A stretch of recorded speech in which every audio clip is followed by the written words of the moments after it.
And we have in the studio a member of the MPP, but also with the Department of Operations and Management Information Systems, the University of Ghana Business School, a doctoral researcher having his PhD in Information System, Fred Amankwasafo, also ran for the MPP's first vice chair position in the last executive elections. I'm sure he'll be running in the next elections as well. Very good morning to you, sir. Good morning, my brother. And how has your week started so far? We know yesterday was a Monday. Yes, it's been wonderful. It's been an excellent week, and we expect that the preceding days would come with more blessings to all of us. Great, great. There are a number of things we want to talk about this morning. For example, energy is a serious issue, but we also would be speaking on the subject of suspicious payments within the PURC. It follows the joint news investigations, and the subject of the need to make sure that we end perennial floodings in Accra, because we know the cost is going to be huge. But before then, we know Nana Addo Dankwa Akufo-Addo, the president, had inaugurated or sworn into office a new set of members of the Council of State. What do you make of it? Well, thank you. Taking it from your last issue, yesterday was another aspect of governance where we need to meet the requirement of the Constitution, 1992 Constitution, to have the Council of State. The election of the Council of State had been completed, and the president had to nominate a number to the council. The inauguration had been done, and so we have a full complement of the members of Council of State who are mandated by the Constitution to offer advice to the president as he rule this nation for the next 4 years. What is interesting is the statement that His Excellency the President made to the effect that they are not there to come and pamper him. They are there to tell him what the situation is and to advise him, and not to just follow the trail. If the president is going wrong, he's told them in public that they are to tell him he's going wrong, and if he's doing right, they have to tell him he's doing right. Over the years, the Council of State has been sort of an appendage of government, where they only sing the praises of the president. And President Akufo-Addo wants something different. He wants them to be what they are supposed to be, to advise the president on critical issues of governance. And I'm very hopeful that we are going to have this Council of State do exactly as the president had mandated them to do, and the Constitution had. And the president just put it, be frank, get busy. How frank can they be when we know that largely most of them were selected by the president himself? Yeah, most of them were selected, but most of them were also, some of them were also elected. Regional representations were also elected. Well, even if he's appointed you and he's asking you to get busy and to advise, I think the members of Council of States would have to take it in good stead and do exactly that, because President Akufo-Addo, His Excellency, is not looking for an easy way out. He's human. He can make mistakes. We are all humans. And so recognizing that there's the need for such a body to advise the president, I think we are in the right direction. And I'm very happy, not just to the Council of States. If you remember, last week he was with the police, and he also told them that he's not expecting the police to become an appendage of his government. So this is a president who wants to get the state institutions who have to do their work just as the Constitution had prescribed them to do. Well, we'll see how that goes and how effectively the Council of State is. But throughout, across the country, they have representatives from each of the regions. They were elected into office. And then we have others also appointed by dint of what the Constitution also says. For example, we need to have a former IGP, a former Chief of Defense Staff, etc. And all those sections have been stipulated by the Constitution. And so the president is mandated to make those appointments. Albeit, the whole argument is that sometimes they tend to liken their ideology or to the line of the appointing authority. We'll see how that goes. But it's an issue that is always worrying us. The subject of doomsaw and blackouts that we tend to experience, and we were told that we've been out of all that. We have excessive capacity, but it's when the generating capacity is not up to speed, that's when we tend to suffer these. And I'm thinking that's what we're facing. We're talking about the energy crisis. Well, it's a worrying situation. You know my business. I'm supplying power to telecommunication institutions in this country. And so when it comes to power, it affects my revenue. And so I'm very passionate about it, but I hope that I'm not going to be so passionate now. It's an unfortunate situation we find ourselves. I think over the years we've had a lot of excuses and a lot of discussions on this issue. And we were told by the last administration that the situation had been resolved, but apparently it hasn't. And we have been confronted again. Over the last few weeks or so, we've been confronted with some challenges within the energy sector. And we're not making any excuses. His Excellency, the President, made it emphatic that he's been voted into office to offer solutions to whatever is broken in this country. And so we're not going to look back. Going forward, the ministry had come up with some modalities to engage the population in discussing the issues that is confronting us, the challenges that we are facing, and also, most importantly, the plans and solutions that are being envisaged. It's early days yet. I would only plead that we still have some patience while government expedites its action to make sure that we get the energy situation resolved. I have no doubt in my mind at all that this is not going to be forever. In the next few months or so, we should be able to bring this thing under control. The minister is quite new, barely a month in office, and so going through he has to investigate, study the issues very well. It's different when you are outside the ministry, or different when you are not in government. You see things from behind the scene. But now that you are in, you need to also have a comprehensive assessment of the situation, and then you can offer solutions as best as you can. I have all confidence in the Minister of Energy, and I hope that he's going to deliver on his promise. But we know day in, day out, when we have constant non-supply of energy or of electricity, business tend to suffer. And it's a refrain that the MPP during the campaigning reiterated over the period. Indeed, accused the NDC government of failing to reconstruct or perhaps also put right.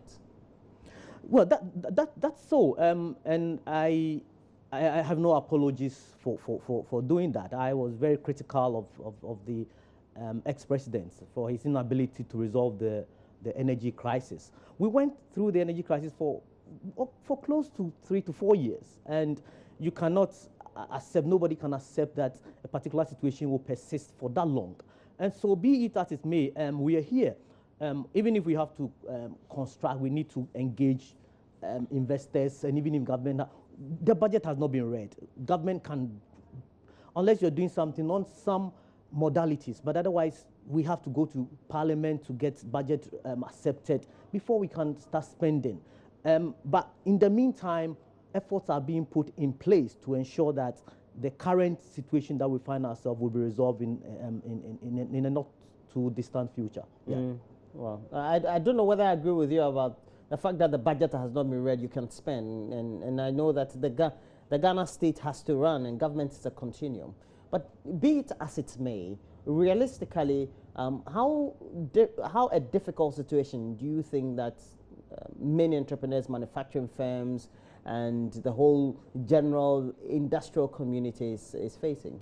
It will be affected, and I told you, for me, power, energy is a critical component of our economy. And so if institutions, if businesses cannot run because they have to, sometimes some workers are laid off because we don't have power to do our businesses. And so it's a very precarious situation, I must admit. And you know, if businesses are not doing well, they will not have excess money, they will not have profits to pay their taxes, and government revenue generation will also suffer. And so if we resolve the energy issue with the dispatch that it demands, we're going to have solutions to a number of issues. We're going to have businesses thriving, getting more money, paying more taxes, employing more people, and so government will get revenue to prosecute the other state agenda that had been put in place. And so this government is not going to mince words, and is not going to go to bed when it comes to the energy issue. In fact, His Excellency the President had mandated the minister to ensure that this situation is resolved as soon as possible. Talking and discussing the issues and giving excuses is not going to be on. Ghanaians are not ready to accept any more excuses. We've seen the situation over the past 4 years. We've analyzed the situation. We claim to have the men and the skills and the knowledge to make sure that we resolve it. And so we have to go to work as soon as possible. We do not have to give excuses. And I will urge all of us, government communicators, the minister. What has come up is the bi-weekly or fortnight engagement with civil society and other citizens of this nation. But we should be specific. We should have a timeline. If it is weekly, let's say it is weekly. If it is on Wednesday or a Thursday, let's Ghanaians be aware that each 2 weeks we are going to have a press briefing on the energy situation, the challenges that we are facing, and the way forward, so that at least we can help ameliorate some of the pains and the anxiety that civil society and other businesses suffer as a result of energy crisis. Be it as it may, we will need this to be resolved as quickly as possible. Exactly. But we also know that we're told we have difficulties in gas generation and supply, and that critically is some of the main issues. How, because it is a financial issue, do we need to look at this heads on? Is it that because we're broke or we're not? Or is it that perhaps finding the money to be buying the fuel and the gas daily, it's a difficulty for us as a country? I think that from where I sit, I think largely it's because of money. I mean, money is the bedrock of all our problems as a nation. And we owe the Ivorians so much. And we are still studying the number of organizations and countries that we owe. We owe the Nigerians so much money. And so we need to find the money to pay them. Whether it is generation capacity, whether it's transmission, whether it's distribution, whatever it is, there's an issue that government has to put its act together to resolve. We can have all the excuses and all the explanation. I think we've had enough of that. We've analyzed the situation whilst in opposition, and we must go head on to make sure that the issues are resolved. I am not interested in coming to the people and reiterating the problems, enumerating the problems that we think is in the energy sector. If we think we have a problem, we've analyzed and seen the problem, what we need to do as government is to go ahead and get it resolved. Ghanaians are looking for power. We can come with all the beautiful explanations and all the nice words to describe why somebody didn't do right. Well, somebody didn't do it right. That is why we are in government. And so we must go on and get it resolved as soon as possible. We'll see how that goes. We'll see how that goes. I don't know whether you've been following a story by Joy News in an investigative piece in which we're told that there were questionable disbursements by the PURC to the point where even some amount, whopping in excess of just a little over 430,000 Ghana cedis, were said to have been paid in two separate transferred into the personal account of the Executive Secretary of the Public Utilities and Regulatory Commission, Samuel Sapong. And we have been following on that. We would like to give you a gist of what the story says about the PURC, and then we'll come back, we'll look at the discussions on the subject. But this one is a piece by Kwete Nati. The amount in question, 435,087 cedis, was part of 1,225,000 cedis paid by the 5 major utility companies to the PURC for the 2013 tariff review hearings nationwide. This money was supposed to be lodged in the account of the PURC, but documents cited by Joy News indicate that 271,500 cedis was paid into the personal account of the Executive Secretary of PURC, Samuel Sapong. Details of the deposit voucher revealed the money was paid on the 16th February 2013 at the Gulf House branch of ADB.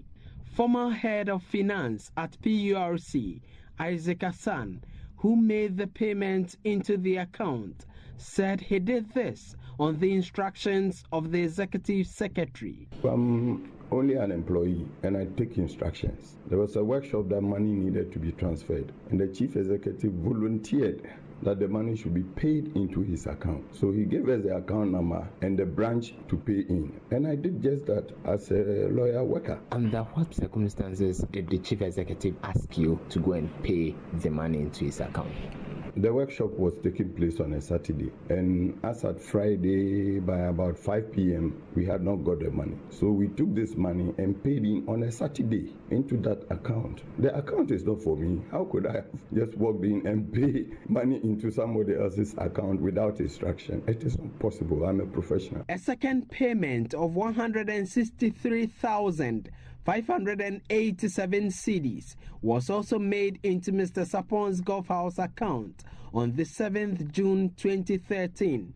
Mr. Hassan tells me, though it's not the norm, his boss thought it was convenient. Yes, it was money that was withdrawn from Ghana Commercial Bank. And I understand that this was part of monies that was allocated for the public hearings. That is correct.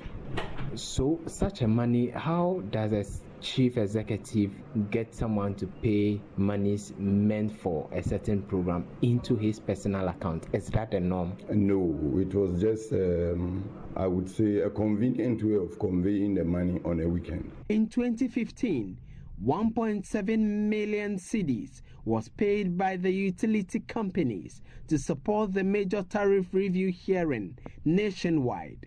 A senior staff at ECG tells Joy News some of the monies were paid in cash to the PURC for the public hearings. I mean, only this particular one, the last one we are talking about, is where some were given in the form of cash and some were in the form of checks. Because of the situation at that time, we were informed that time is of the essence and already started the program, and so if it's deposited in checks to take on time for them to withdraw before paying those who are working for them to give them. So we did that and some transfer to them quickly in cash for the purposes of that particular emergency situation. The records cited by Joy News also include other questionable payments. An internal memo dated 5th June 2013, intercepted by Joy News, reveals the PURC approved 164,000 cedis to cover expenses of stakeholder consultation on tariff review with chiefs in Kumasi. Key expenses for that program were over 86,000 cedis for per diem and allowances, 32,000 cedis for hotel accommodation, and 20,000 cedis as protocol for Asantehene Otumfuo Seitutu II. Former head of finance at PURC, Isaac Hassan, says some of these practices breach the Financial Regulation Act. As far as the Financial Administration Regulation is concerned, it is wrong. Documents in possession of Joy News indicate some of the monies paid by the utilities to support the tariff review hearings cannot be traced to the Commission's account. Joy News sought to speak to officials at the PURC, but they declined comment. Head of PR and External Affairs at PURC, Nanaya Jantwa, says her God will speak for her. For Joy News, Kwete Nati. Well, so that's the gist of the story, and Kwete Nati's story. And Mr. Amankwasafo, what do you make of it? Sad. Sad. You're sad about the expenditure. I'm sad about the expenditure. I'm sad about the manner in which, as a country, we are quick to dissipate our resources, our scarce resources, wantonly. I'm sad. I wish Menchia would come and clear the air, whether or not they gave 20,000 Ghana cedis to Menchia, specifically to Otumfuo, as what? I don't really get it. But the substance of the issue, let me return to the substance of the issue, where 435,087 Ghana cedis paid to the executive director of the PURC, Samuel Sapon.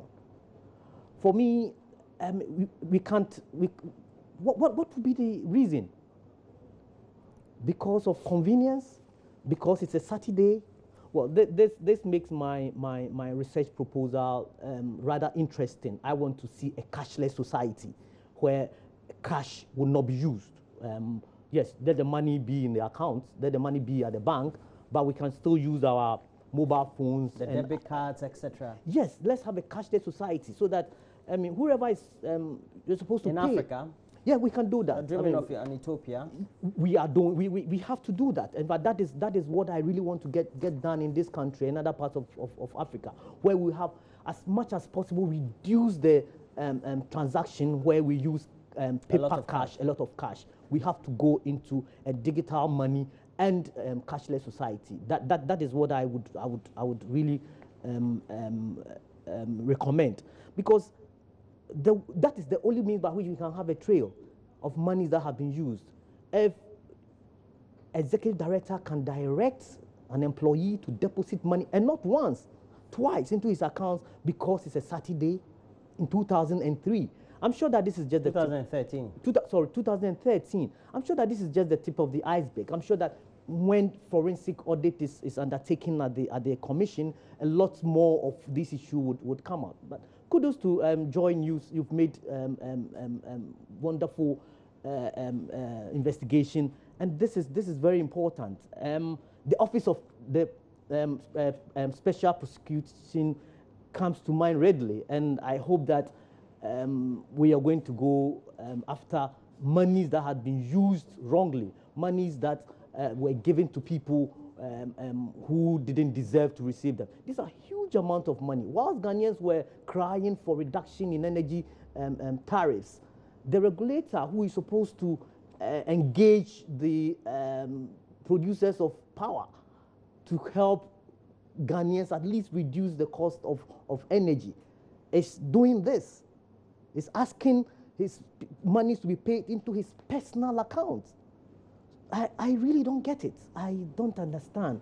And if you look at the list of items, the list of people who receive money, the amount of money that was paid as hotel, as per diem, it's shocking. And this shows how we have used our resources as a nation. And then we will go back. You're saying paying 86,000 Ghana cedis for a workshop for a period like the PURC, and it's the supervisory agency for the various utility companies. And perhaps we don't know, the story doesn't give us details of how many people attended, how many people may have received based on what categories of people and PECs are they, and for those reasons. We can't just make those conclusions. I appreciate, but my brother, to what effect? When these monies were paid and a workshop organized, at the end of it has to be beneficial to the people of this country. So 2013, this is what we did. What was the improvement in our energy sector from 2013 to 2016, for example? So if you spend all these money to go sit down and deliberate on the issues that is confronting the energy sector, and we still did not have any improvement in our energy sector, and you come back to tell me that you did that for what purpose? What is the purpose? What is the objective of organizing such my goodness, I'm short of words. But my brother, this is showing how as a nation we have been using our resources. I hope that the special prosecutor will go to work immediately. Has the special prosecutor been appointed? Not that it's been speculated. It's been speculated. Okay. Not that the president has pronounced on it, but the president has made it clear. You're a member of the MPP. Have you heard that somebody will be appointed soon? Well, yes, soon. Somebody will be appointed soon. But right. it doesn't lie in my mouth to continue the speculation. The president will come out at the right time when the law had been amended in Parliament. Okay. So I that thought it was right away. I said we can quote you on No, please, please don't quote me. I didn't mention it. I haven't mentioned any name to retract. But all that I'm saying is that as a nation, PURC, the executive secretary, if these stories are true, has really disappointed himself and disappointed the people. And someone who will also be having his thought on this subject as well as the subject of energy, because we had already treated that, is Abraham Amaliba. He is a legal practitioner, a member of the NDC's legal team as well. And he is coming up next to join us in the discussions. Great discussions we're still having, and already we have Fred Amankwasafo. He is with the MPP and entrepreneur on his own rights, and he is with the Department of Operations and Management Information Systems, PhD Information System doctoral researcher with the University of Ghana Business School. We're taking a break. We'll be right back.